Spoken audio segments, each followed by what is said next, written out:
Hello, my name is Bill Marx, and on behalf of the 3,400 writers, translators, and editors of PEN, it's our great pleasure to welcome you to the 8th Annual PEN World Voices Festival of International Literature.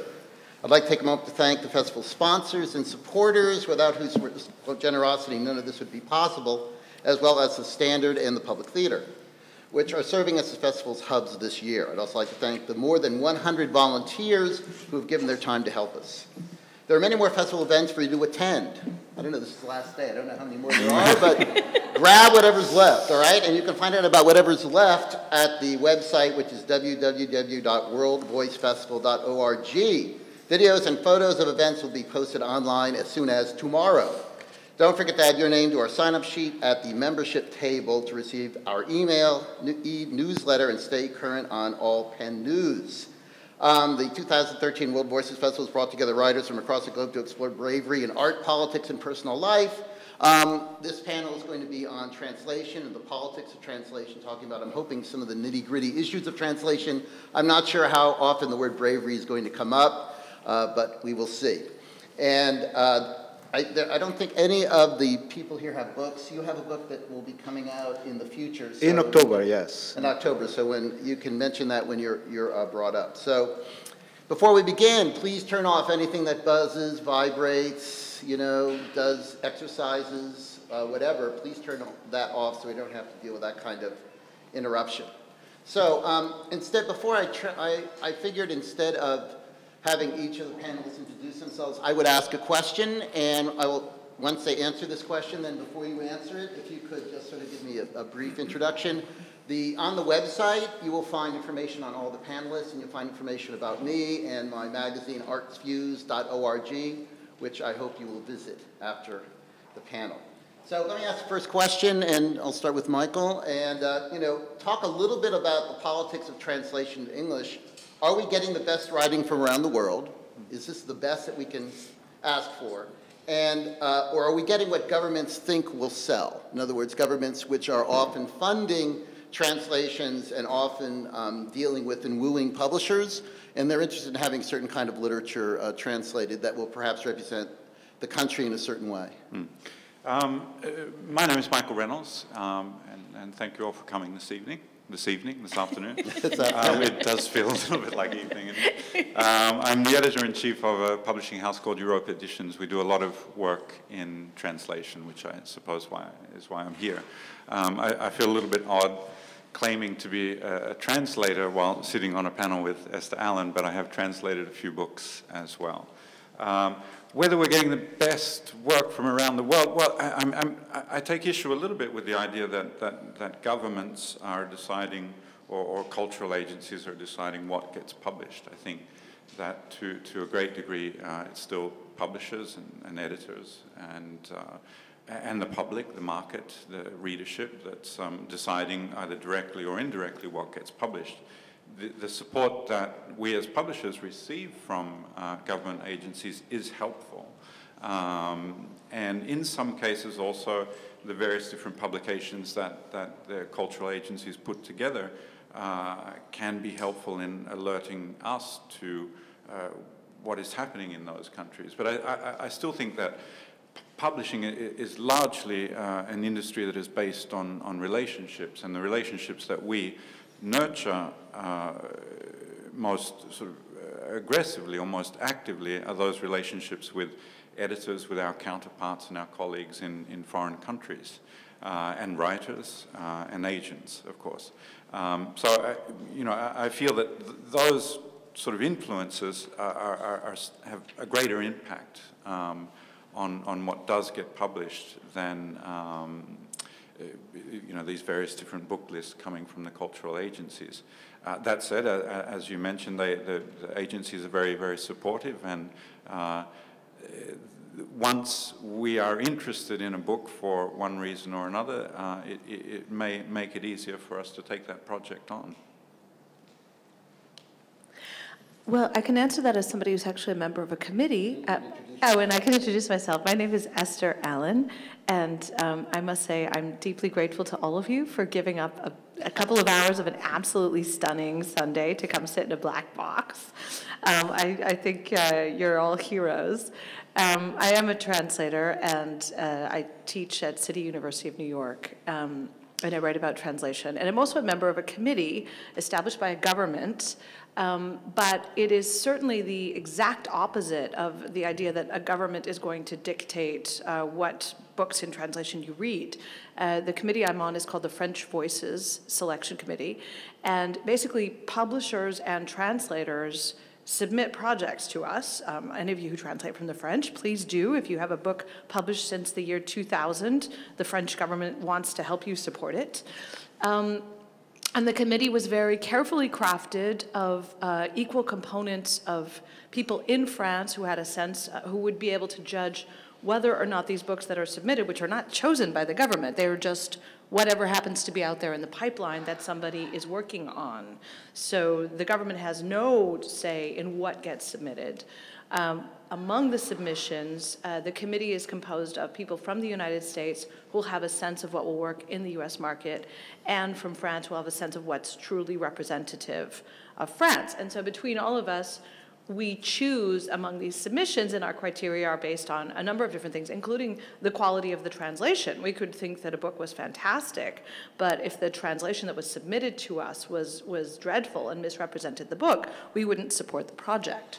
So when it comes to government support, I mean, I think that when you're talking about other countries, maybe China and Turkey, which have recently been guests at major international book fairs, there is a little bit more of, I mean, clearly in the case of China, you have a government that is doing everything it can to foreground the work of Yu Hua, who just won the Nobel Prize, but everything it can to suppress the work of Liu Xiaobo, who also won the Nobel Peace Prize.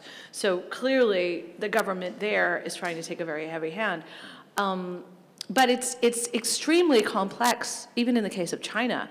At Baruch, where I teach, we had a panel a year ago, or 2 years ago now, with a Chinese writer named Lian Yangke, who lives in China, who is, you know, to the extent that he publishes and lives in China, he is somehow officially sanctioned, and he spoke out more vituperatively against life in China and the way in which Chinese people are oppressed than almost any other Chinese writer that we've had. So again, I think governments are playing a role, but it's not necessarily a straightforward, we like this, we don't like this role. It's a lot more complex than that. I know you're from a government that does play a large role in supporting translation. Yes, yeah, but it never occurred to me that it was the government behind what I do. It's very strange. Yes. Well, I'm going to present myself. My name is Jordi Punti. I'm a Catalan writer, and my first novel, which is called Lost Luggage, was published in 2010. And it will come out, it just came out in the UK, in the United Kingdom, and it will come out in October here. And all in all, it will be translated into 16 languages. Now, some of them have already been out, some don't. It's my third book. My two previous books, they could have also the chance to be published into other languages through government agreement, but it didn't happen. Why it didn't happen with the two first, and it happens now? Well, first of all, because it's a novel.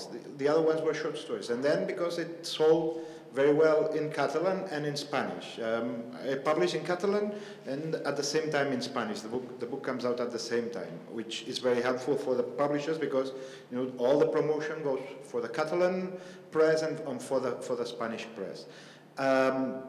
Also, I'd like to explain how this works, because when you say funded by the government, it looks very serious. But, and as I said, it never occurred to me like that. There's a cultural institution which in Europe are very powerful. I think that with a big tradition, like the Goethe Institute in Germany, or the British Council in the UK, and in Spain, the Cervantes Institute, and in Catalan, it's called Institut Ramon Llull. What they do is that they work as agents for the Catalan writers. They go to the book fairs, They tell them which authors are out. They don't select authors. They decide, okay, we have a range of authors that are interesting. And then, of course, there are the publishers. And I have an agent who works for my work. And this get in touch with publishers. So they show them that there's the chance to be, if you as a foreign publisher, you decide to translate a work of a Catalan author, they will get the chance to have a part of the translation paid, just maybe the 50% of the translation. And then, which is more important, they will have the chance to ask for some funding for promotion. So, for example, I'm here at the PEN because I was invited by the PEN, but at the same time I know that this foundation got an agreement with the PEN, so they paid, I don't know, maybe the ticket, the plane ticket, something like that. I don't think that there is a relation between the authors that are translated and the government. I think it has to do more, I expect that it has to do more with the quality and with the interest of the publishers. You also asked, are the translated authors the best authors? I don't think so. I think that, yeah, this is a very difficult. Probably it has, as I said in the beginning, it has to do with the fact that my book was well sold and worked very well. And in a literary kind of people, but also like some commercial kind of readers. So that maybe helped to be translated. But there are many, many authors that I think they are very interesting and they will never get translated. I also want to say that this way of working, it's very normal in Europe. It's not, you know, that the Catalan, it's a small language and we need to do that, but I know that Danish do it, Germans do it, Dutch do it. It's quite normal.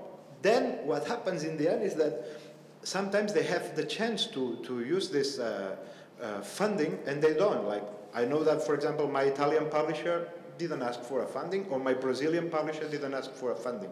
They just decided they liked the book and they published it. So I'll add one thing, and just someone can pick it up. And that, yeah, I mean, I didn't know if I wanted to make it too sinister in terms of the government. But you know, in the same way that you're saying that there's some writers, for example, that that are good that will never be translated, there are some countries that might have wonderful writers that will never be translated because they do not have the economic power, or the government is not interested, let's say in Mongolia, to be able to get their work into the, get it translated and get it distributed. So it seems to me that it's not only a matter of certain writers within certain countries, but also you have to be lucky enough in that country where you at least have some power, some government power, which is willing to help get the writers translated and do some promotional work. There are many other countries that don't have that opportunity. Is it government power, or is it more a question of the publishing industry in those countries is not robust enough to get their authors known in other markets? That's what I'm asking you. I think it's a chicken. I think it's a bit of a chicken and egg. You see, in other words, if the government is interested, then that might give some power to the publishers. You see, to be able to do something, and the publishers get a little more heft. Then maybe they can cooperate with the government. But if everyone just sort of sits back, then nothing happens, and we could have the greatest writer in the world in Mongolia right now, let's say, and we will not know anything about their work. Well, I'd like to mention a specific case, if I may. The PEN Translation Fund, about 4 years ago, supported a translation of Mongolian poetry. The idea was initiated by the translator. In other words, there was an individual out there in the world, unsupported by a government, unsupported by anything except his own personal passion for Mongolia, where he had traveled, where he had met this poet, who was a Mongolian national poet. And via the PEN Translation Fund, which is pretty much explicitly modeled on the National Endowment for the Arts, if I may speak on behalf of Ira, who isn't here. I was saying earlier, the last panel I was on, some blogger kept attributing things I said to Ira Silverberg, so I feel very happy representing Ira today. Although ordinarily there's not that much confusion between us. People don't have trouble telling me and Ira apart, but I mean, the way in which the U.S. government promotes translation, most specifically, is via the translation fellowships of the National Endowment for the Arts, which encourage individual translators who have connected with a project that they feel strongly about for whatever reason, to get behind that project. There's no need for the local government in the local country to do anything. And this collection of Mongolian poems did indeed come out. It did not revolutionize, American literature. It didn't win the Pulitzer Prize, but it's out there, and if you're interested in Mongolia, you can find it very easily. So I think that the real force, and IRA has recognized this by increasing the amount of money that the NEA gives to translators for these translation fellowships. Every year, Michael serves on the board of the Penn Translation Fund very generously. The real force here is individual translators and people who have, for whatever reason, care deeply and become engaged with a book, and they, via an act of bravery, I have to say, very often an act of bravery, will champion at great cost and great personal frustration these books until they come to fruition. And a new sort of avenue that parallels that's just been opened up by the European Union, a government, is something called Finnegan's List. I don't know how many of you have heard of Finnegan's List, but they asked 10 writers from countries that are not wildly well represented in world literature, like Romania, countries that tend to have less resources, 10 writers to name compatriots whose work they value and hasn't been published. And then they publish this list every year so you can see what's going on in these countries. And it's the European Union that funds it, not the individual governments in the countries. So there are a lot of initiatives that are there to harness that individual person who's connected with something, connected with the work, and wants to make it happen on a global stage. And they're doing it successfully. I didn't know about this list, but in the European community it works. This kind of working together it goes very well. And I remember there is also a initiative which is called Literature Across Frontiers. I don't know if you've heard of it, and I worked with them once, and it's really interesting. They put together 6 or 7 authors from different countries, usually small countries as well, or small literatures. And I went to Malta, for example, and there we got together with a Danish guy, a Slovenian guy, a Croatian, Latvian, and through the English, because all speak English, all of us speak English, so through the English we translate each other. In the end, I got to translate a Croatian short story and 4 poems of a Maltian poet, and from English, and then from English to Catalan. And we were together for 1 week, so we had the chance to talk about the thing, and it worked very well. So in the end, it was published in a website, and you get to have in your own language, through the English. I'm saying this because I think one of the, I don't know, I wouldn't say a problem, but maybe one of the issues for being translated into English, it's the power of English as a lingua franca, which is something that, I remember that my German publisher told me a story which left me very surprised. They have many American authors in their book list, but they have to publish it really fast. When Jeffrey Eugenides comes out, they have to publish the book a month later, or Paul Auster, because if not, the Germans all can read English. If they like Paul Auster, or if they like Jeffrey Eugenides, they will buy it in English. They will not wait to the translation, so that they need to be really fast. And I think the opposite happens here. People like, for example, you have a great tradition of storytelling through immigration. The narratives of the American literature are shaped mainly through immigration stories. So what happens? When you want to read a Polish, you read a guy who comes from ancient Polish people, or Ukrainian. And it's very difficult to get the new Polish guy or the new Ukrainian guy because you already have it in English. This also has made that when a publisher nowadays wants to find the new Polish writer, or the new Afghani writer, or the new Pakistani writer, they look for someone who writes in English, that maybe was born in Pakistan, maybe was born in Afghanistan, but they arrived here when they were... I think what you're saying is true, but I think it's fairly misguided on the part of publishers. No, because, of course, I'm general. There's a considerable difference. I'm speaking in general. I'm saying it more like... of course, there is a great job. There's a great difference between an indigenous literature, Polish literature, that's what I was going to say. Right? You get to have the... I will put two examples, okay? Like Khaled Hosseini. Nadim Aslam, which is here in the festival, Mohsin Hamid. You get to have the exotic name, you get to have the exotic title, but you don't get to have the exotic language behind. That's the thing. That's the difference. Of course, luckily there are many, and that was my last part of that I was going to say. I've been coming to New York for the last 10 years, every 1 or 2 years, and I realized that little by little you get to find more and more translations in the bookshops. And this is mainly because publishers like you, like Europa or Open Letter or Dalkey Archive Press, and it's a great work, and I see that this is getting better every time. But you need to have the help of the booksellers and also the media. If the media doesn't support this kind of, if it stays like a small thing that, okay, you have your table in the book shop, that's not enough. You need to have more exchange. This leads to the question, I'm hopping a bit, but this does raise an issue of mine that I was going to raise. It's just for me. It's somewhat tangentially, but it is connected to your question. That is, we have support. We have books that are in translation.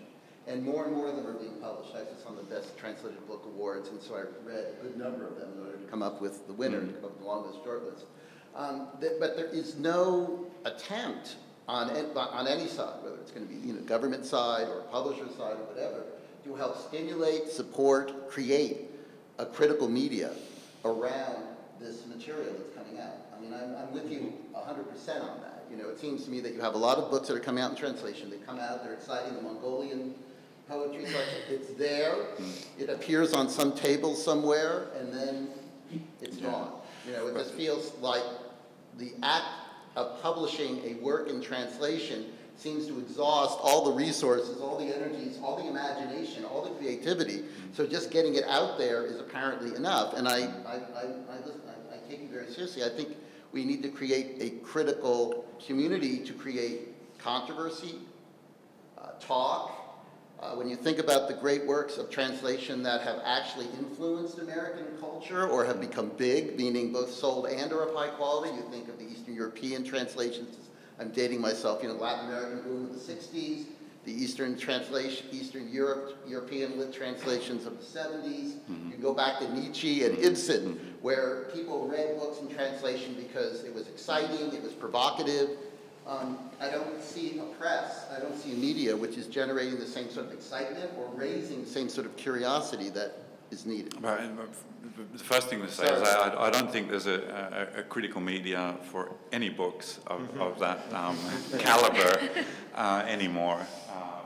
A couple of things. This is a very big question, I think. And first of all, I don't think it's true that the cultural agencies en masse are ignorant of the fact that not only do they need to support the publication or the printing of a book, but they also, an increasing number of these cultural agencies are also, and Institute Raman Lul is one of them, are supporting the promotion of books as well. And I think there are a few also making steps toward creating a critical attention through, or with the help of the cultural agencies. So, I think that's happening to a certain degree. But, this really is the big issue. There are, a few years ago we were able to count the number of books that were published in this country. We're no longer able to count how many books are published. There are about 300-something thousand titles published. There are through traditional publishers, there are 300,000+ books that are self-published. There are books published online. There are chapbooks. There are about 1 million books published every year in this country. So the problem is, and at the same time, it's never been easier to have a book available. Availability is not really an issue anymore. With a couple of $1,000s, any writer from anywhere can make their book available in the US. The question is now one of discoverability. How do you bring readers or bring that book to readers? How do you create critical attention for Also, those how many books? books is, let's say, Europa editions, how many are you going to publish each year? Will you publish fewer books in translation, but actually try to do a better job at promoting them, getting some critical talk about them? Because I see a lot of lists that have a number of books, 10, 12, whatever. They're all just put out there, and there's no, you know what I mean? They're not. There may be too many books coming out without the commiserate effort to try to get the word out about them. Absolutely. I mean, I think that is the job of the publisher these days. I mean, I think publishing for me, from my point of view, is a question of creating and nurturing a conversation with your readership. And your books are your conversation topics in that great conversation.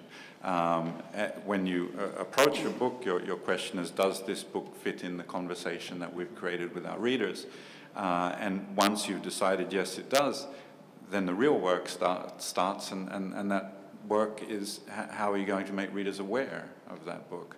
And that's both, it's a question of working with bookstores and creating the right kind of environment on the sales side, but also creating a critical conversation around those books. And it's what we do every day and all day, is try to create that. If I may, it's interesting because in Europe, I guess it happens, maybe it's too general to say in Europe, but at least in Spain and in Barcelona, especially, what it happens is the opposite. We are, all the market is so keen to know what happens in the Anglo-Saxon market through UK and the United States, and of course the power of the literary agents here and the publishers here, it's so big that in the end, like the foreign authors who come to visit get much more attention than the authors in Catalan or in Spanish. You get to have long, I mean, in the news, in the TV, but also in the newspapers. You had to have Junot Diaz these days is in Barcelona. He's getting big attention, like full sheets in the newspaper.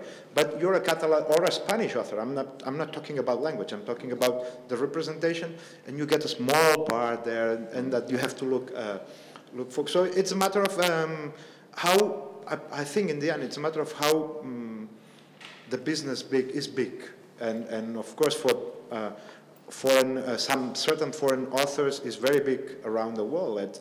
This is what I call the let me find the word exactly in English. The airport literature, like every airport in the world has, you go there, you find the authors from the country. If you travel through Italy, you will find Italian authors and Anglo-American authors. Here we have L-train literature, a particular kind of category. But it's very difficult to get there, and so that's very important. They have a large presence around the world, which the others cannot combine. If I can just add a footnote to what Jordi was saying earlier about the presence of so many writers who've chosen to express themselves in English, I think that the choice of what language to write in is an incredibly intimate choice that I would never pass judgment on in any way. One of the more interesting writers, to my way of thinking, at the festival this year is Eduardo Halfon, who speaks English about the way I do, having grown up in the United States from the age of 10, but who writes only in Spanish, chooses to express himself in Spanish for a number of reasons that he speaks to very interestingly. So one of the things that I see as emerging in this very fertile period of the last few years, I mean, 10 years ago there was a headline in the New York Times, an article by Stephen Kinzer that said, "America yawns at foreign fiction," right? That notorious headline. No one would ever publish an article with that headline now. I think people would realize that that was patently untrue, and it just wouldn't pass. That was 2002, this is 2013.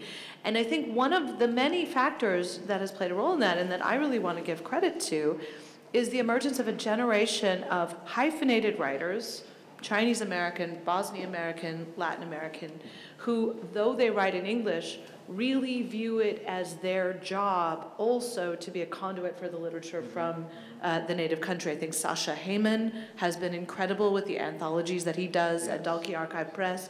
Yi Yun Lee, speaks a great deal about Chinese literature and has even translated Chinese literature herself for a public space and other places.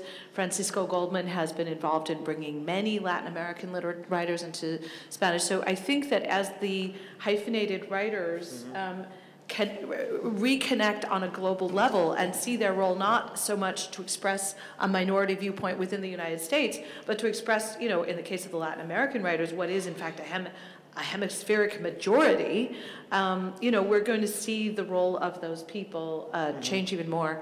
And we might even see, you know, I mean, I think that both Roberto Bolaño and Stieg Larsson unfortunately died before they could have come to the United States and enjoyed the enormous popularity. But I think that had Stieg Larsson been able to come to New York, you know, a couple of years ago, we would have seen every American writer, you know, far outshone by the level of media attention in Stieg Larsson. So people are ascending to this global level, you know, where you outshine even the locals from all kinds of languages, not just from the Anglophone world.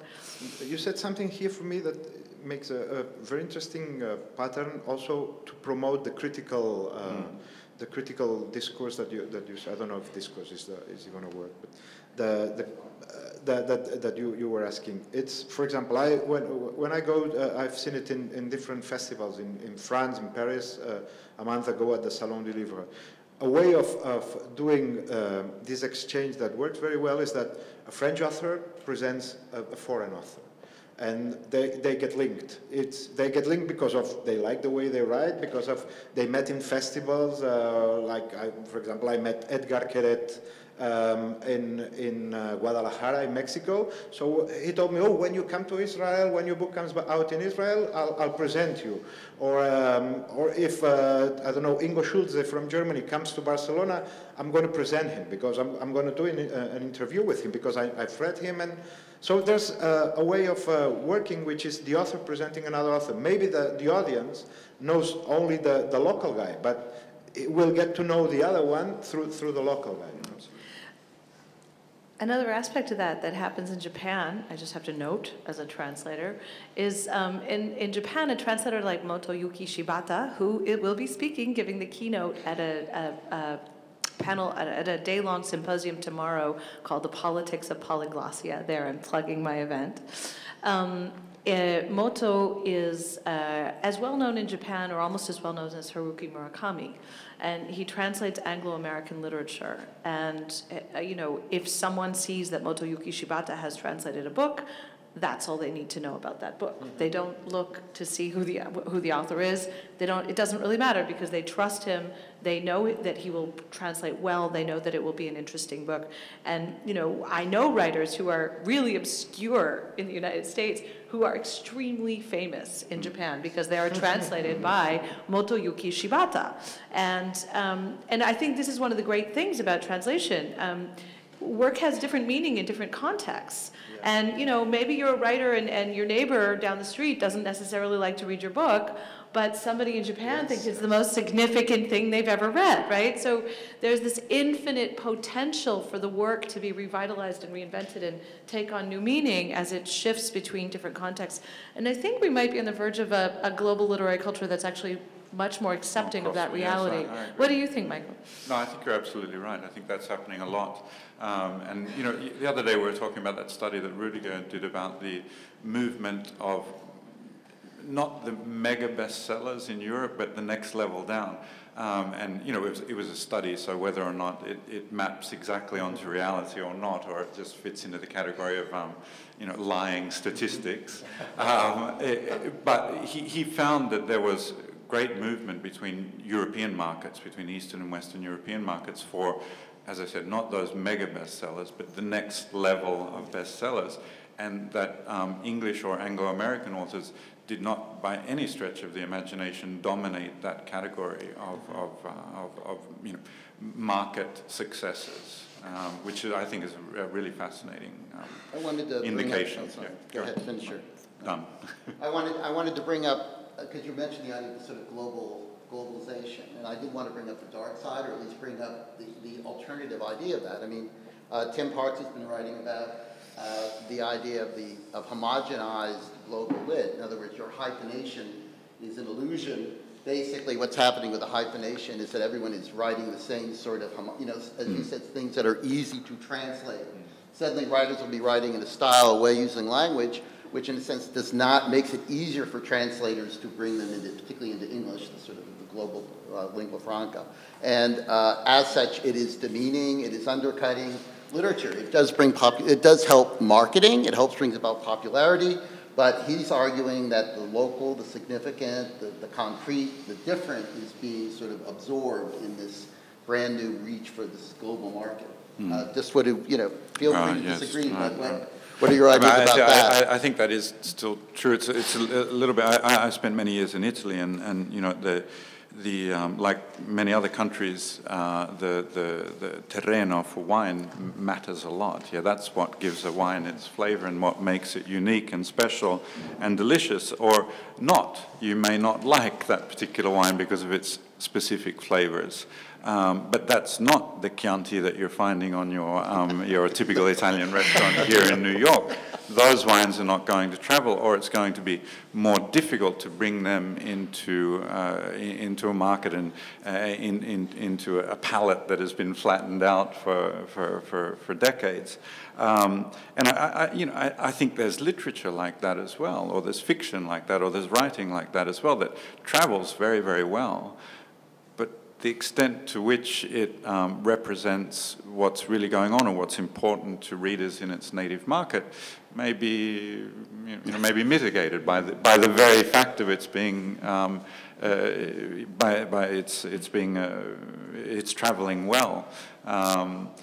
That said, as Esther remarked, the landscape has changed dramatically since 2002, and there are some very courageous publishers and brave publishers and critics and cultural agencies who are saying, okay, well, we will not focus on those kinds of books, and there are plenty of other publishers that do and can do a good job with those books. We will focus on those wines that have a very particular taste, and we'll see if we can find appreciative readers for those books, or drinkers for those wines. Yeah, well, I would say through the global idea of, as I see it, the global idea of literature for me, it's commercial literature, which is it's something that comes most of the times. It's not even a trend that comes from different authors, but comes from maybe publishers who ask this kind of literature, and then you see it that it comes out first maybe in the United States, and then after a year you see it in French, in Catalan, in Spanish, in Italian, in every literature, because it's what they put in the market, and the market they sell it, so like chick lit, all this kind of literature. The other thing, it's different. The literary, I think the tradition where you can have similar, you can talk to other writers, different countries, different languages, maybe through English, but of course, you write in your own tradition, which is a tradition based on what you've read, what you've, your language, what you have around, and this will give always particular ways of understanding the world, which maybe will be linked in certain aspects, which are global, but others which are totally different. I find it, when you were talking about that global phenomenon, I thought about in the 80s, late 80s, Spanish, there came out the first translations of Raymond Carver in Spanish. Suddenly, all the short story writers in Spanish were writing not like Carver, but like Carver translations, which were very particular ones. And so now it's over, of course, but at a certain point, that's what translations may give you, but at the same time, so it gives you a different way of approaching. Well, going back to, you mentioned that you thought that the best writers would probably never be translated, would never make it into an English market. Can I ask why, as a bit of characteristic of their writing? I was not saying the best ones. I'm saying that in every country, there are writers which are very difficult to translate because they are very local, and the way they talk about things which are, and also because they will never be discovered by anyone. And there are always the trendsetters. Even in their native markets, yes, even in their native markets, they are very small. Or like you know, you were saying Bolaño. Bolaño wrote a lot, and I had a lot of writers, friend writers.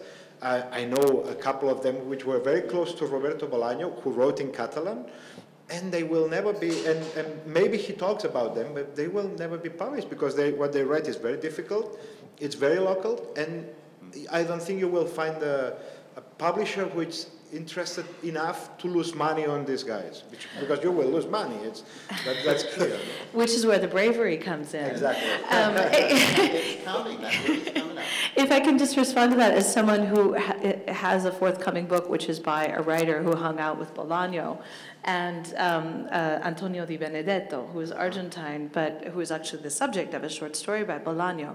I think that there's actually an interesting point to be made in the distinction between Bolaño and Stieg Larsson, let's say, as two writers who come out of English, and who both achieve, like, let's say they both make a lot of money, although obviously Stieg Larsson exponentially more. But in the case of Stieg Larsson, you could see someone who has studied the global international bestseller, specifically the Anglophone global international bestseller, and has distilled it to its essence, you know, really, really brilliantly distilled it to its essence, but has written a book that is deliberately pitched towards the maximum audience possible to get that lizard brain, violent sex, you know, in little bits of increments, you know.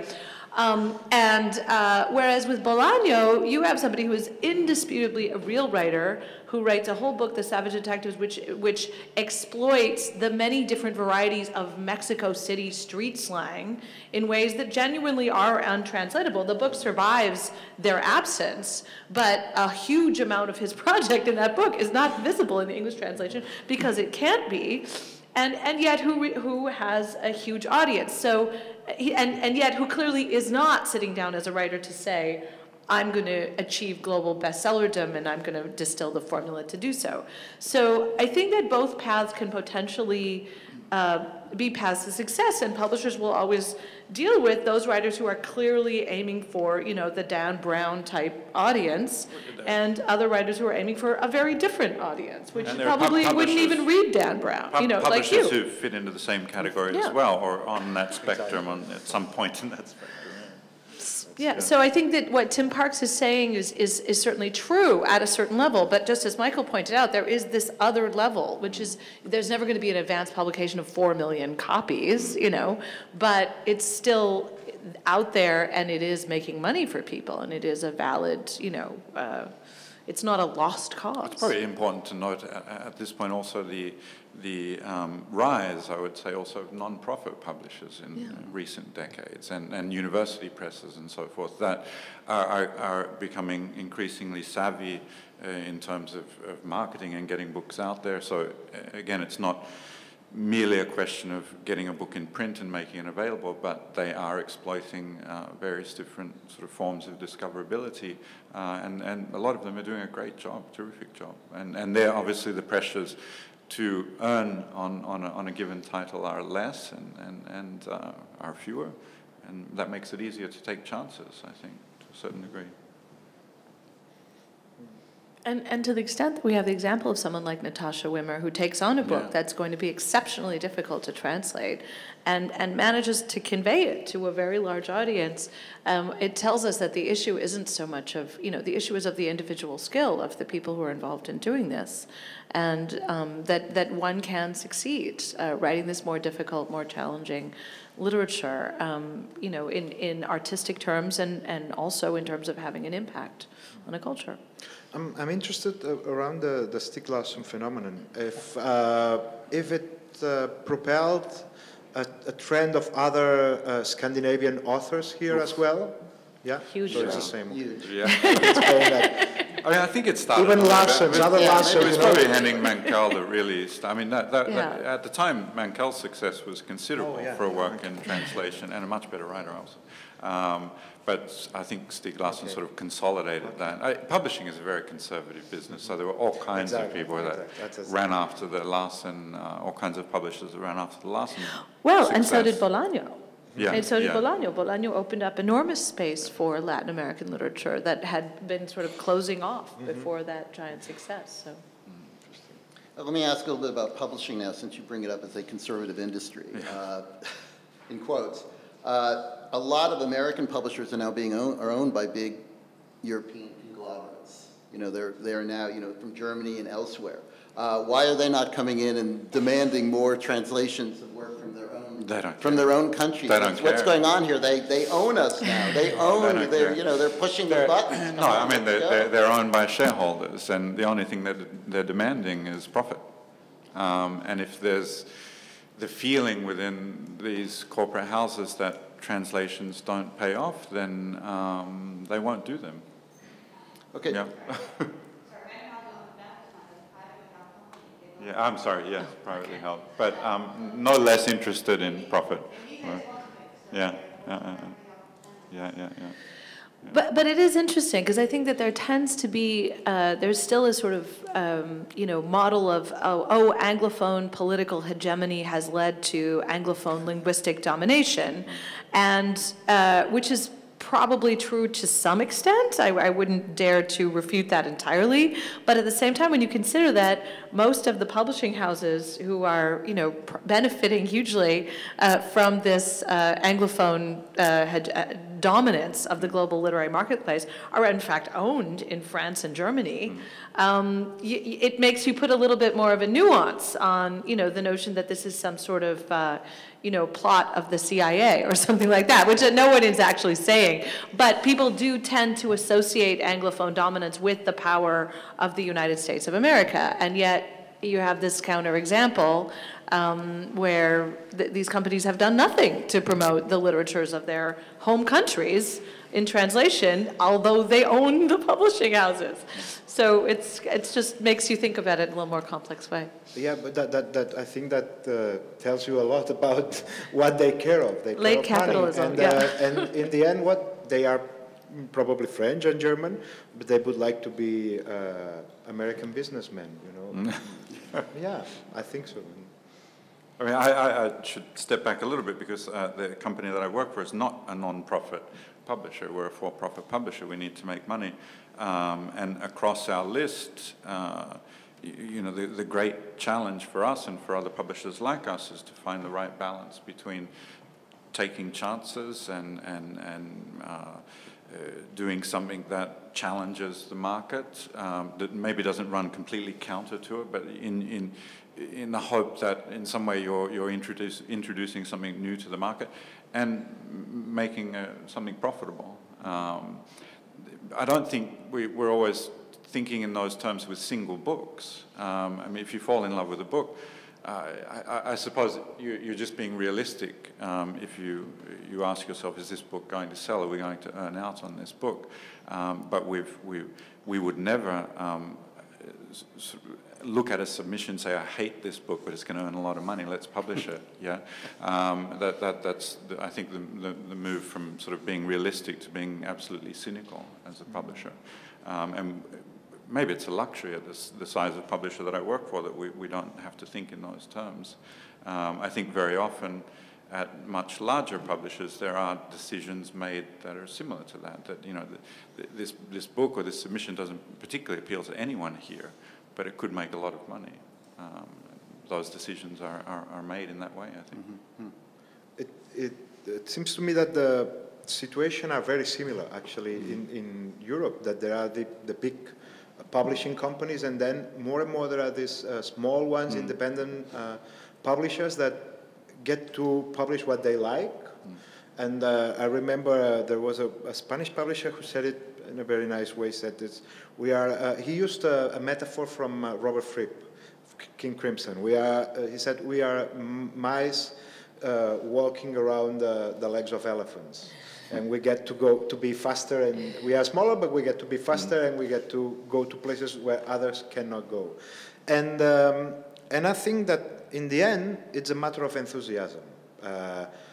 Big publishers who get to publish, these really acclaimed authors around the world, they are not enthusiastic about what they publish. Or maybe they are, but in a smaller number, and they are more interested in numbers and get a lot of money. And what I see, which is similar here, and that's why I was encouraging, the booksellers to promote this kind. It's the enthusiasm behind the publisher, the small publisher, the independent one, which of course, with the idea of making profits, at the same time is discovering authors, and it's proposing different things to the reader. And it's very important that the booksellers and the media get the same attention. What I find ridiculous, for example, is that you open a newspaper and you see a long article about the new guy who has a new book of short stories, and then in the end you find a small piece on Thomas Bernhard or Marguerite Duras, which are authors which represent a lot, and they are part of the classic tradition already, but here not. No?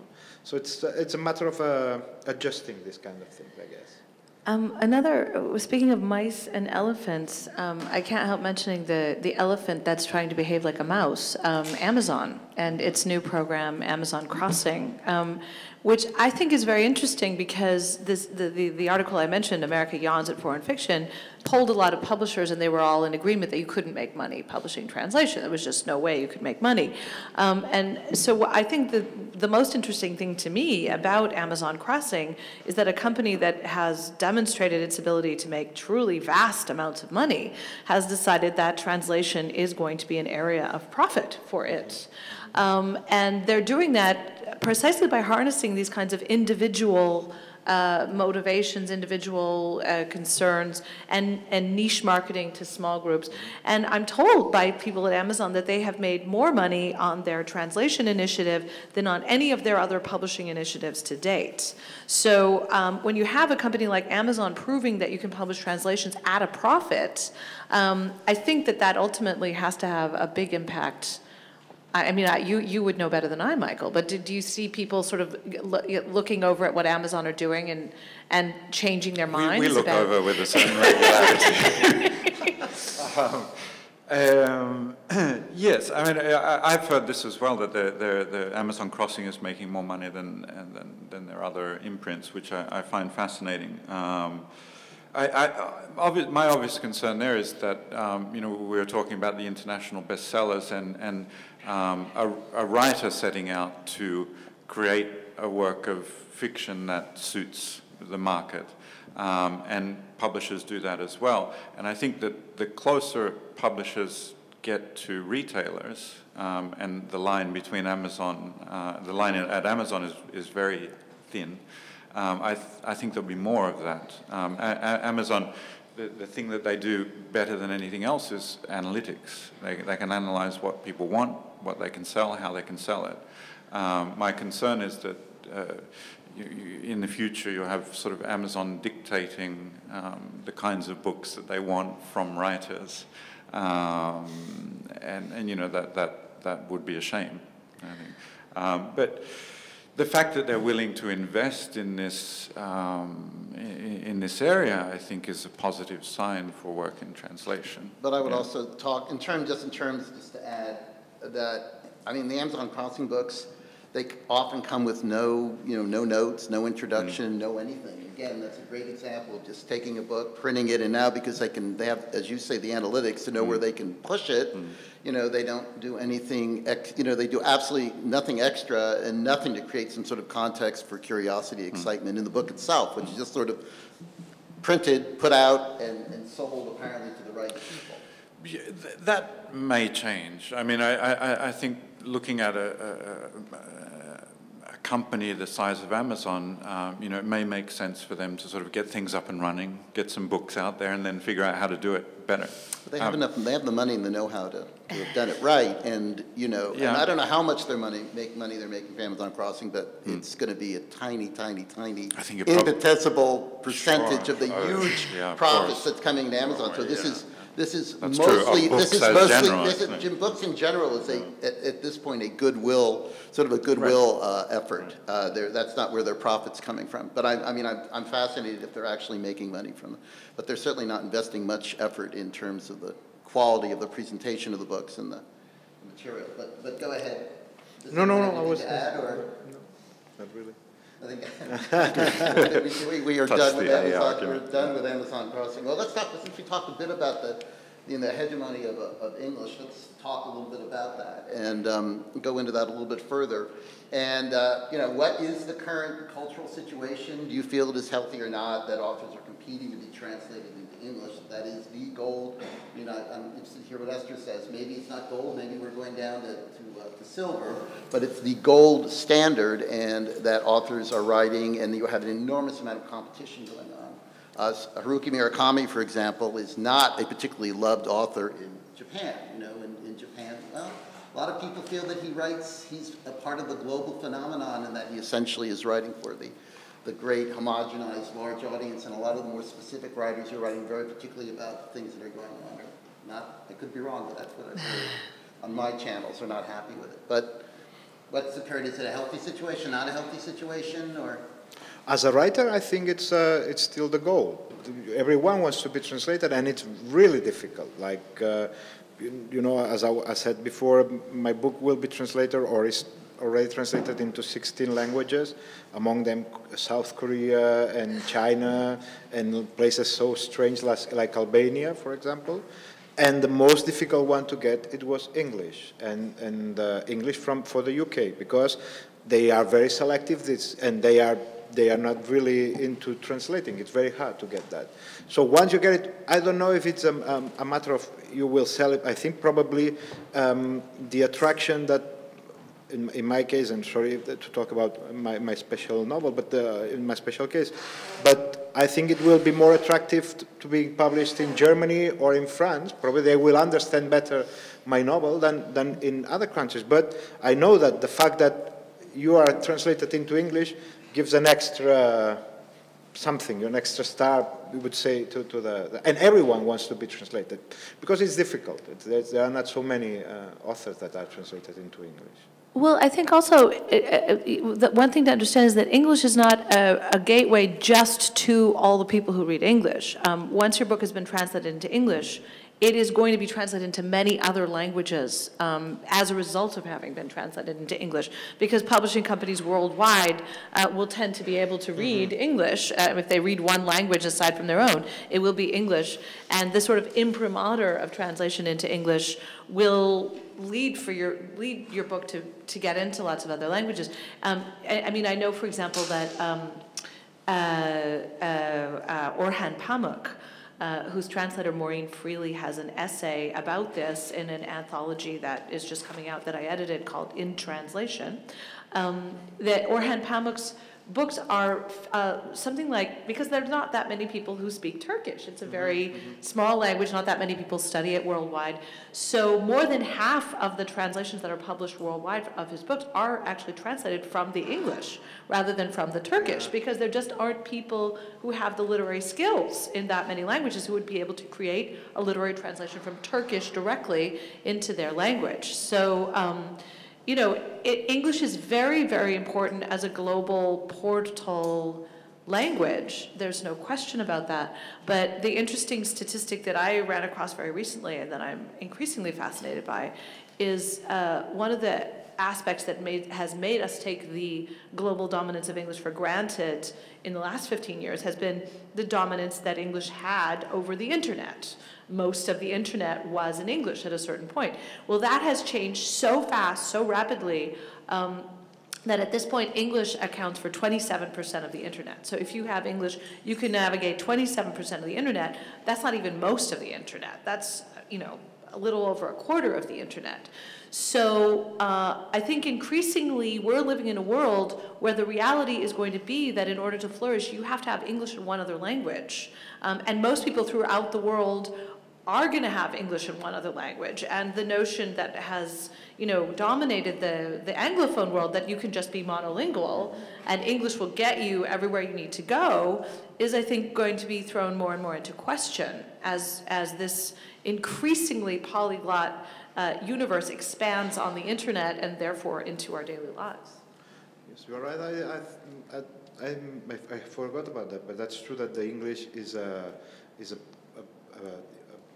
bridge to other literatures, to be read for other publishers. But also at the same time, what my agent tells me is that right now, for example, Spanish is already you have a book in Spanish, it's already a way to go to other languages, or German, for example, for all the Scandinavian countries, they all read German. So if your book is in German, then there are better chances to be translated into other, or into Central Europe, you know, like Croatia and old Yugoslavia. So I think every language has now its own zone of influence, and it gets, probably the map of the influent languages is changing very fast, also through internet, that's what you say. I don't know, how is it with you, Michael? You usually read through, because you publish a lot of foreign authors. I mean, we're publishing into English, so I think one of the advantages that we have as a publishing house is that we read, we always read our books before publishing them. we read them through. You're a model publisher, you really are. There are shots of plenty on this. That's bravery. That's bravery. To read the book before you publish it. So we don't rely on sample translations. We don't rely on readers' reports. We read everything in-house. And we depend on, we don't read 20 languages in-house, we read 7. So we're depending very often on the Spanish market and the German market and the French market to read a book. If it's coming from Turkish, we don't have a Turkish reader, but it may be published in German. And if it sounds like something that interests us, we have access to it through the German edition. So, the other languages in my work is, the publication of books in other languages in my work is very important. Yeah. Anything to add? Nothing else to add on that? I think I have nothing else to add. Yeah. Well, then let's talk a little bit, because you're bringing up the internet. In what ways is the internet changing the situation for literature and translation? You would seem to be indicating that it's going to make it, it's a new ball game a bit, right? Because the internet will be changing things so that people need to know more than one language, which will be a challenge for Americans, which often Americans don't know more than English. And so, in that sense, in what ways will that really change the economics or the politics of it? Well, if I can just address that on a micro level, I mean, I'm sure everybody here is aware there was this kind of inflammatory thing written by Lawrence Summers in the New York Times about a year ago. It was a sort of 10 points for the future of American higher education. And point number 5 was sort of like, well, we don't really need to study foreign languages anymore. Why would we invest any time and energy in that? It's not worth it. Everyone speaks English all over the world. And it was kind of amusing to me to read that at that moment, because I think it was like, okay, the pendulum just swung all the way to its outer extreme, so now it can begin to swing back the other way. I actually see things very, very differently. There's a website I'd like to draw everyone's attention to here. I'm sure you'll all be fascinated by it. It's called Voices of New York. And it harnesses the power of the internet to do something that has never been able to be done before for the last 10 years. It takes all the local media in New York, which exist in dozens and dozens of different languages. There are 7 Chinese daily newspapers in this city, okay? 7 different Chinese daily newspapers in New York City. And Voices of New York publishes translations of significant articles from those newspapers with links back to the original language, so that if you're a bilingual New Yorker who's from a Korean background, so you read Korean but you also read English, you can discover something that you can link back to the original Korean press publication, and you can also see stuff coming out of the bilingual Swedish-English newspaper that has been continually published in New York City since 1873. Okay? So this is not a new polyglot landscape. This is the landscape that this city has already had. But the internet is giving us ways of linking up these linguistically diverse media and making the original languages immediately available, so that the translation doesn't replace it or eliminate it, but consists of a kind of bridge between these different places. And, it's been around for 10 years. It was founded in response to 9/11, explicitly, the month after 9/11. Its first name was Voices That Must Be Heard. And I think it's a really, really interesting initiative, and it might well be a model for a lot of things that we'll see in the future.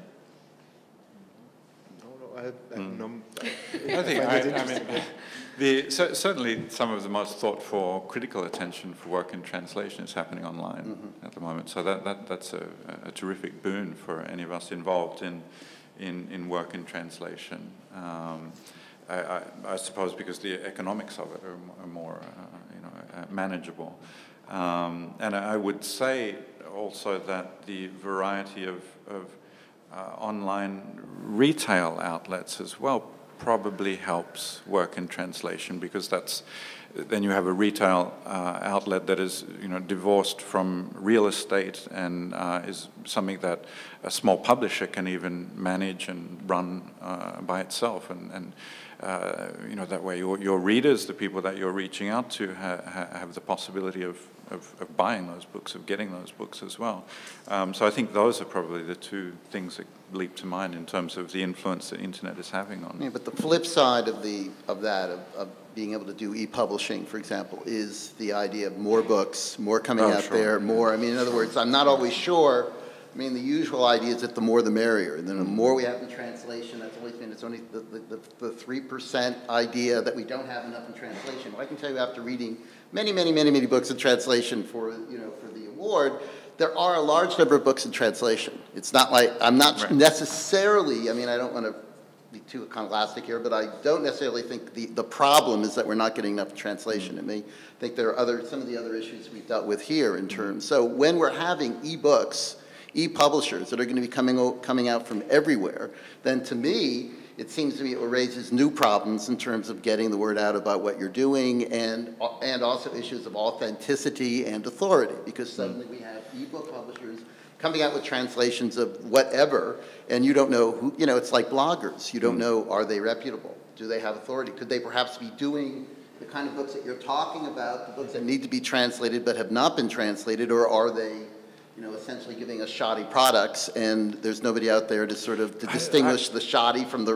real? I tend to think that that's actually a great thing for small independent publishers at the moment, because I feel that, back to the question of discoverability, if the brand of the publisher becomes something that you can trust, it becomes, we've heard for years people coming into bookstores saying, what's new from Europa Editions, which is unusual. And it'd be hard to imagine the same thing happening. What's new from Random House? Well, that's new from Random. So, I think, okay, there'll be more books flooding the market. That's true. I don't think I would be in favor of the idea of sort of holding back that flood. Why not? Let them come in. But then the question of which of those books are going to get the attention of readers and why becomes more important. And so we need, we need to work on a greater number of people reading, first of all. That's the point of departure. Greater critical attention. The strength and vitality of small independent publishers that are putting their brand forward as something that you can trust, and selecting their books so that that's not compromised, that trust that readers place in us. I think here is where it plays a major role, the enthusiasm, as I was saying, the prescript. I don't know if you use this word, the prescriptor, the guy who tells you what to read. And in the global situation, it's very difficult to find. Of course, in the end, you get the blogger who invites you to read, and the third time he is good, you say, okay, this is the guy I'm going to follow. No, but I think this is what has to do with the good booksellers, that they encourage you, and with also the small publishers who select the work, and then there's another thing which I thought right now, that the other day I met Chad Post, who's the publisher from Open Letter, and he gave me his catalog, the recent catalog, and I realized that all the authors that he has been publishing for the last 2 years, there were a number of them that I didn't know, that they were from Europe, and they were that he had discovered for us, and for me especially. Like, for example, there's an Argentinian author whose name is Sergio Chevcek. Oh, Chevcek. His translator's right here. Okay, I haven't heard of him. So, and I follow the Spanish market, but he's not very well known yet in Spain. Then I looked in the internet and I saw that he's in a small publisher as well in Spain. So I'm going to try to read it in Spanish. Or the case of open letter publishes Dubravka Ugresic, the Croatian author who lives in Amsterdam. It was published in Spain. They published 3 books, but it didn't work very well, so they stopped publishing her. But now it's being published, all the new books in the Americas. So I'm going to buy them. I'm going to buy them in English because I cannot read them in Spanish. So I think it's, in the end, the insistence with an author give you not only a good market in the US, but around the world, because people can read in English. So when there is an author that you cannot read it in the original language, you look for your language. But if he's not in your language, that you look the next language, and the next language is always English. You're sort of making the case of the hegemony, meaning that if they get into English, then that will help create their reputation. They may not even have a reputation in their own country, but by translating into English, suddenly, if they get good reviews or some attention, or people see them, then suddenly they can go back and make, they suddenly are discovered back in their, the irony is they're discovered back in the place that they were originally writing, right? I mean, there's an irony there, and maybe that may not be entirely helpful. I don't think it's a pattern that it will happen, but it may happen with certain authors, yes, because of how they get known. Well, those mechanisms are not unique to English. There was an American poet named Edgar Allan Poe that nobody really thought very highly of until a French poet named Charles Baudelaire translated him, and suddenly he had all this additional prestige because he had been appreciated in France. So those, those kinds of translational maneuvers. I dare say that the American writer Paul Auster today probably enjoys more of a reputation in the United States than he would have without the enormous popularity that he has achieved in Europe. So, people benefit from this kind of global circulation in all sorts of ways. And certainly English plays a key role, but I think it's wrong to think that it plays the only role or it's the only possible.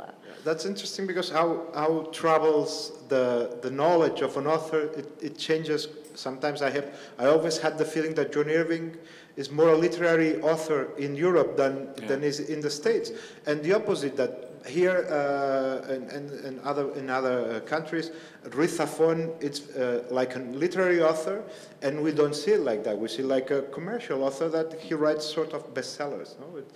Maybe it's the translation. It's better than the language he writes. I don't know. Everything to add, or no?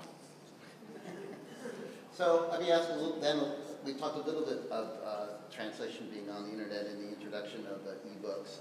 Where do you see translation and the politics of translation going in the future? I mean, do you think it will become easier for authors to become translated now that we have the more the merrier? If this is true, then we're just going to have e-book publishers who will have, it'll just be an unlimited number of, as long as translators are willing to do it, maybe they won't be paid a lot, but it'll happen. We're just going to be blanketed with translators and translations. Is that apparently that will make it easier to be translated if you want to be translated?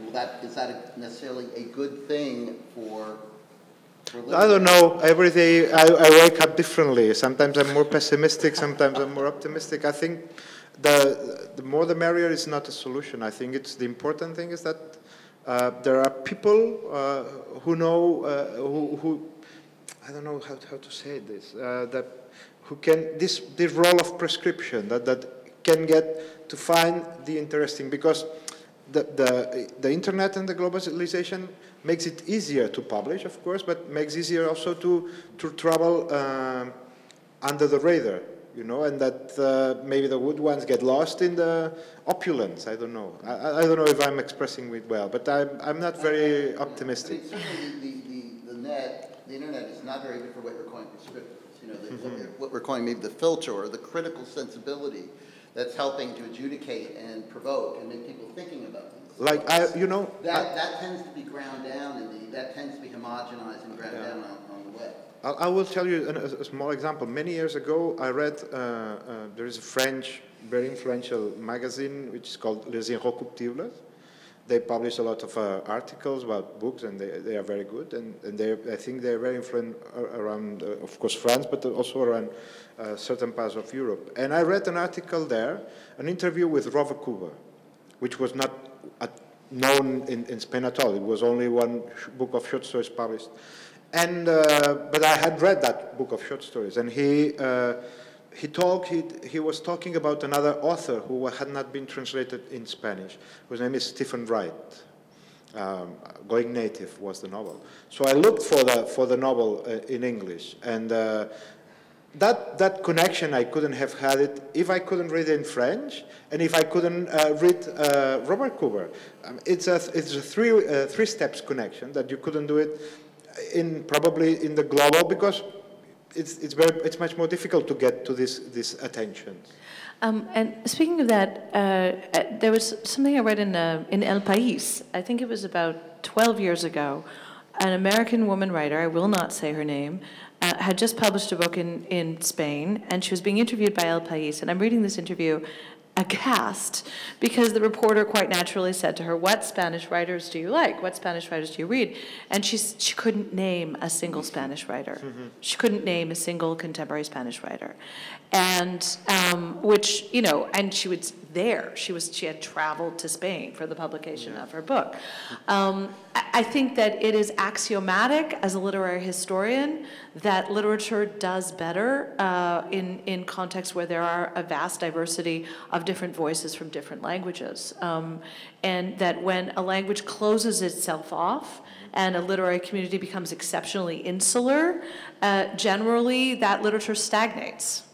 If everybody you read is somebody you go to a dinner party with on the Upper West Side, you know, it's going to get pretty insular pretty fast. And so I think that this proliferation of translations that we're talking about is hugely healthy, and hopefully will create a situation in which American writers will actually, as you have done, you familiar yourself with American literature, American writers will feel some obligation towards reciprocity, where, you know, if you're asking Spanish readers to read your book, you'll actually go out and read maybe a book by a Spanish writer, you know. And I can only view that as being a very healthy outcome.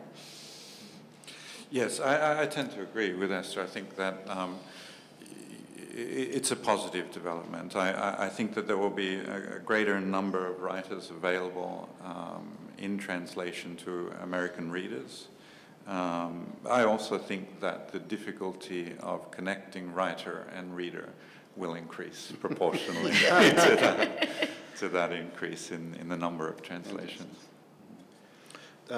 According to this, related to this, sorry, I wrote down the other day that there was this panel where recent authors were choosing their classics.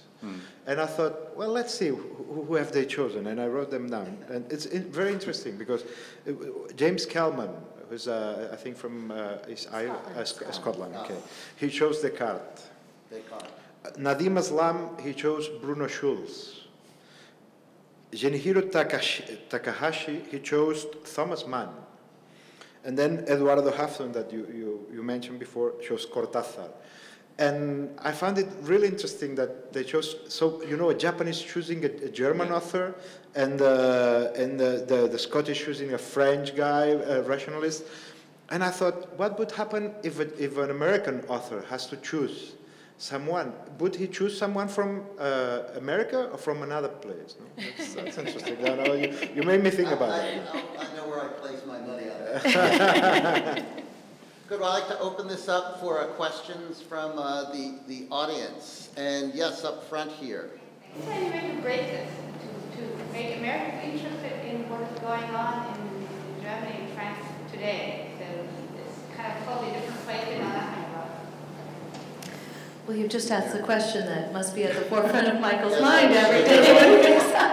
Michael, take it away. Well, first of all, I don't entirely agree. I mean, the experience that we've had at Europa is that American readers are interested in contemporary European literature.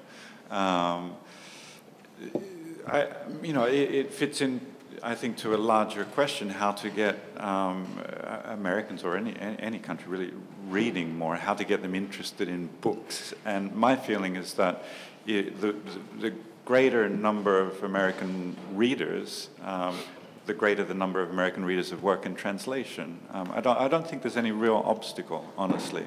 If anything, I feel that the obstacle to work in translation is probably within the industry itself, within the publishing industry, and perhaps within its sort of, related endeavors like the critical side of things and so forth. Publishers don't dare Yes, I think there's a lot of misinformation. There's a difficulty also perhaps with editors not reading in a second language or a third language. There's the very sort of the sense that, and I haven't quite figured out why, but there's always this sense when you talk to a lot of publishers about work in translation, they say, oh yeah, we tried that 2 years ago, it just didn't work, and so we're not doing it anymore. It was like, well, if you applied that rule to your American authors, like, you just wouldn't publish anything anymore. And so there's probably a sense also maybe of I wouldn't say lowering expectations, but there's a sort of an economic and advanced system in place with American writers that can't be applied to work in translation. You do have to adjust your expectations. But for the readers, I think, again, if you can find the right discovery mechanism, and in our case, for the most part, that discovery mechanism is the stores themselves. We create a relationship with, particularly with the independent stores, where they will tell you most of their sales are 80% bookseller driven. And if you can get the booksellers on side and say, and you do that by continuously publishing books that appeal to their readership, then you know the readers are out there. The media is tougher. The media is tougher. Yeah, I mean I really shouldn't complain because we have a great run and we get really good attention from the media. But looking, our list at the moment is about 2/3 translation, 1/3 work in English. And the critical attention is the opposite of that. We get, 2/3 of our reviews are for our books in English and 1/3 for our books in. So, that's a more difficult thing. That said, there are a lot of, great reviewers and a lot of places online that I think are doing fantastic work. Any other questions, or yes? The woman in the glasses there, in the center. You're all wearing glasses. Okay, I want to go back to what you guys are saying about Amazon and what they're looking for, and I'm not sure. Just turn off this microphone. Can we? The microphone turn off. Go ahead. I'm wondering if Amazon Crossing is going to bring out more translations, but what they will focus on is something that Americans or English readers are already buying, something like not necessarily chick lit, but maybe chick lit or like these Dan Brown style novels, and they're looking for Spain or wherever, the authors who are maybe catering to this genre that people are already reading, and whether or not they're specifically writing them to be purchased, or if Amazon is looking for these novels that have already been written that are already in this genre. And do you think it matters if Americans are reading translated literature if it's just the same stuff that they read by Americans? I'm just wondering. What do you think? Any thoughts? Or? Well, I mean, you have to look at Amazon's list. It's a crazy list. It makes very little sense. It's hard to really, it's very clear that they're trying to figure out what they're doing. And they certainly haven't established any, nobody's going to walk in and say, do you have any Amazon Crossing books? Because they're publishing children's books, and they're publishing self-help books, and they're publishing best-selling novels, and they're publishing literary stuff, and it's just sort of all over the map. And it seems to me quite possible that they may be publishing books that are very valuable. A translator I really respect, Marion Schwartz, just published a book with them, and she said that it was a very good experience. And Marion only translates things that are of utmost literary caliber. So they are certainly publishing things that are literarily respectable. And in terms of if people are just going to read the same old garbage, does it make any difference whether it was written in English or not? Well, okay, it does make a difference, because when you have a Stieg Larsson who doesn't write in English and who proves to the U.S. publishing industry that you can have mega Dan Brown level bestsellerdom with a book not written in English, I think that makes the U.S. Publishing industry perhaps a little bit more likely to entertain, the possibility of publishing things not written in English. In terms of the experience of the actual reader, if I sit down to read Dan Brown or Stieg Larsson. I have never read Dan Brown. I read one book by Stieg Larsson and decided never to read another one. Probably not. Probably not. But if I'm that kind of reader who's looking for that kind of thing, then somebody needs to educate me, and hopefully somebody will. But if they don't, that's really my loss. Let's see, in the front here, yes. What are the venues for third world writers who are writing in, say, French or Spanish or in small Central American countries? Is there something like the cultural centers from France or Spain or Germany that is putting their work forward and supporting translation? Well, the French Voices program that I'm part of accepts anything published in French, including Quebecois French. So you could be an African writer, you could be, if it's published in French anywhere in the world, the French government will support it. Spanish is a lot more difficult. Finding those kinds of resources are more difficult. At the same time, there are so many more people in the United States who speak Spanish, and there's such a connection between Central America and the United States, so many people going back and forth, that at least my experience at the Penn Translation Fund was that we were getting lots of things from kind of small Latin American countries, even though they didn't have, and Michael has been on it more recently, but yeah. Absolutely true. So, and obviously the Mongolian, obviously there are places in the world where there are less connection, but there's always the possibility of that individual, going out there and making it happen. For the Spanish market, what I have to say is that I realized, or everybody has realized, that the South American authors who get published in Spain mainly are the ones who come to live to Spain. Still the myth of the boom in the 70s of all the South American authors who came to Barcelona and Madrid and they got published, Vargas Llosa, Garcia Marquez and all, still reverberates in this kind of thing, that authors, like new, really good authors that come to live to Barcelona maybe for a few years, they get published, they get a big attention, and sometimes they go back to their countries, Colombia, Peru, and then they become more well known there. But like the Sergio Shefek, for example, I think he lives in Argentina probably, In New York, okay. So that's what I was saying. That he's not well known yet. Maybe So dinner parties on the Upper West Side. Undoubtedly. Okay, over there, I think we're going to have, maybe we can do this quick, a quick answer. You might get one or two other questions. Yes? I couldn't help seeing the title of this panel thinking we'd also talk about translators getting paid. So perhaps I'm asking selfishly, but I see two sides of the coin. On one hand, when I see a book in translation and the translator's name isn't on the cover, it breaks my heart.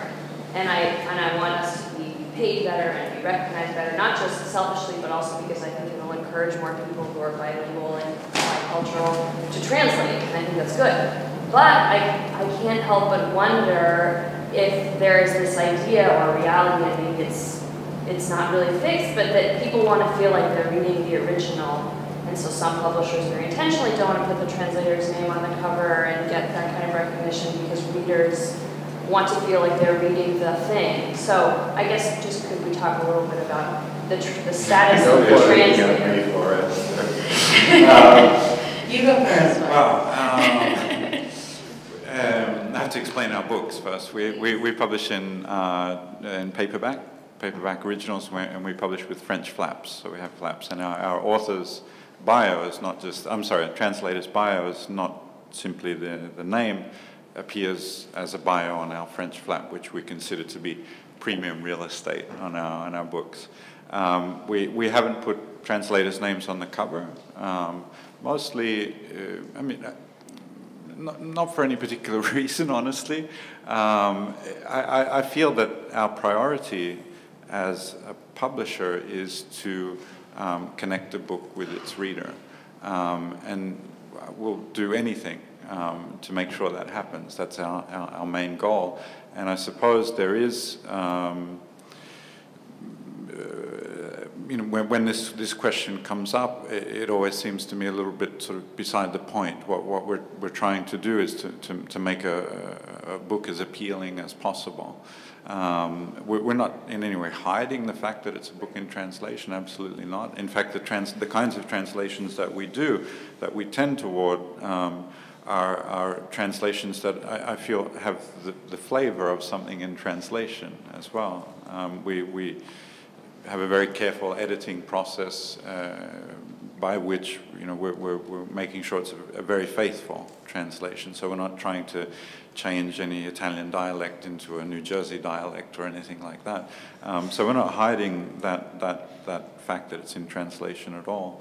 And I don't think now that it's necessary to do that anymore. I don't think, you know, and then, you know, if there were a translator, I think that you know, was a very a famous translator, or somebody whose name I felt could help that book reach a wider audience, then I'd put that name on the cover in a heartbeat.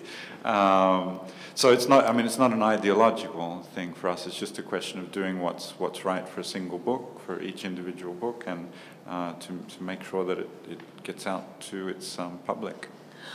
I think that there are actually two phases to this. As Michael has just said, there are superstar translators. I don't think Edith Grossman has to argue about getting her name on the cover of the book, because everybody understands that I think she won the Independent Foreign Fiction Prize about a year ago, and we heard the author that she translated, whose name I can't remember, say, "Oh yes, you're the latest Edith Grossman author." That people were saying to me, "You're the latest Edith Grossman author."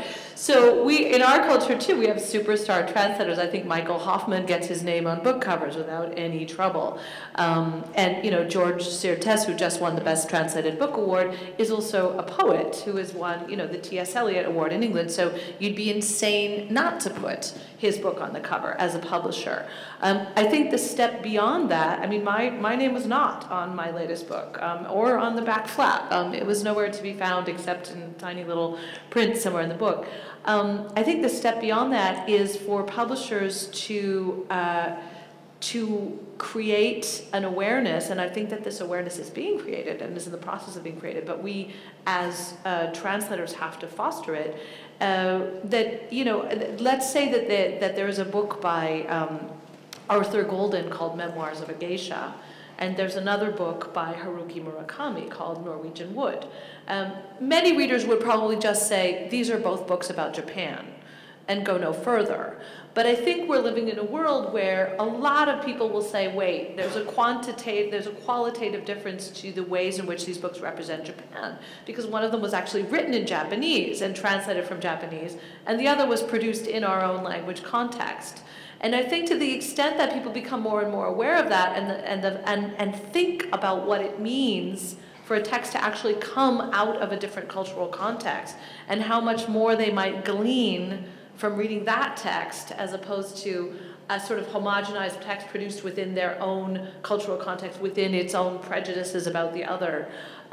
People might want to put the translator's name on the cover as a kind of imprimatur of the fact that this book genuinely represents an other, as opposed to, you know, coming out of dinner parties on the Upper West Side, however diverse they may be.